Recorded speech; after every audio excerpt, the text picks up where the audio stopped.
नाम लेते ही आपके दिमाग में ये आता होगा कि ज्ञान की कोई बात आने वाली है। बात बिल्कुल सही है दोस्तों, लेकिन जहाँ तक मैंने आचार्य चाणक्य के बारे में पढ़ा है, उन्होंने अपनी चाणक्य नीति में जो भी नीतियाँ लिखी है वो जीवन के सत्य पर आधारित है, यानी कि। तो आइए आज यहाँ उनकी एक नीति की चर्चा करते हैं। अगर आपका कोई अपमान करे तो आप क्या करोगे? चाणक्य के अनुसार अगर कोई आपका पहली बार अपमान करे और आप कुछ भी ना कहे या उसको सहन कर ले तो उनकी नज़र में आप समझदार इंसान है। और अगर वही इंसान दोबारा अपमान करे फिर भी आप अपने गुस्से को कंट्रोल कर ले तो आप महान है। लेकिन अगर कोई आपका बार बार अपमान करे और आप कुछ भी ना करे तो आप चाणक्य की नज़र में सबसे बड़े मूर्ख है। इसको एक एग्जाम्पल के माध्यम से समझने की कोशिश करते हैं। 2 दोस्त थे, एक का नाम विजय था और दूसरे का नाम अंकित था। विजय सीधा बच्चा था और अंकित बदमाश था। दोनों दोस्त स्कूल में साथ पढ़ाई करते थे, लेकिन अंकित विजय की बार बार मजाक उड़ाया करता था। अंकित हमेशा ऐसा कोई भी मौका नहीं छोड़ता था जिसमें उसकी बेइज्जती ना हो। अब ऐसा करते करते उनकी स्कूल लाइफ तो खत्म हो गई, लेकिन अंकित का ये स्वभाव उसके साथ ही रहा। जैसे उसकी नौकरी लगी तो उसने उसको फेसबुक पर सर्च किया।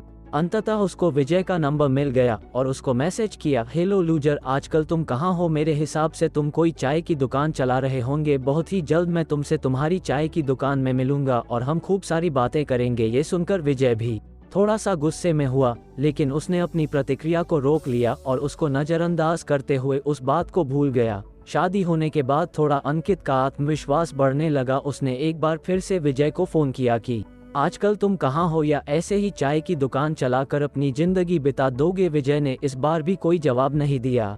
थोड़े दिन बाद विजय को एक बेटी हुई। सब कुछ बढ़िया था, लेकिन डॉक्टर ने कहा कि उसके दिल में एक छेद है। इसका इलाज करने के लिए 50 से 60 लाख रुपए की जरूरत है। विजय की तो ऐसी की तैसी हो गई, क्योंकि ना तो उसके पास कोई लाखों रुपए वाली जॉब थी और ना ही उसके पास इतने रुपए थे जिससे वो इलाज करवा सके।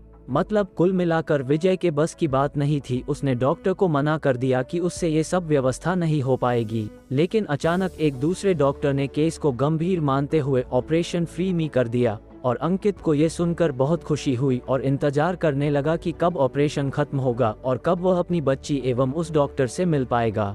फाइनली इंतजार की घड़ी खत्म हुई और डॉक्टर विजय और उसकी बेटी अंकित के सामने आ चुके थे। अंकित की आंखें नम थी और बेटी को लेने के बाद उस डॉक्टर के पैरों में गिर गया। आप समझ सकते हो कि ऐसा क्यों हुआ।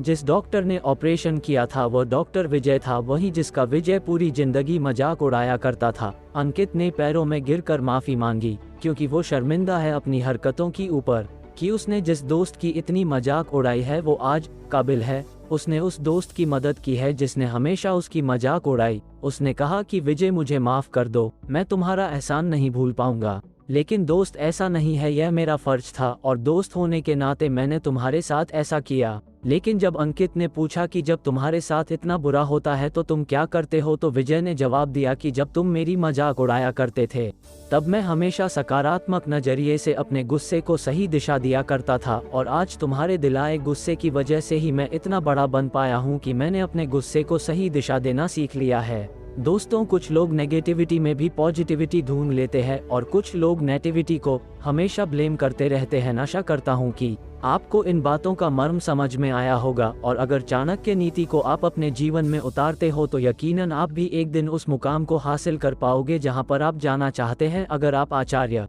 चाणक्य की और भी नीतियों को जानना चाहते हो और उनकी सोच को समझना चाहते हो तो आप बिल्कुल सही जगह पर हो। यहाँ पर आपको आगे इससे भी बेहतर चीजें मिलती रहेगी और मुझे आपका साथ चाहिए। आपका कीमती समय देने के लिए दिल से शुक्रिया।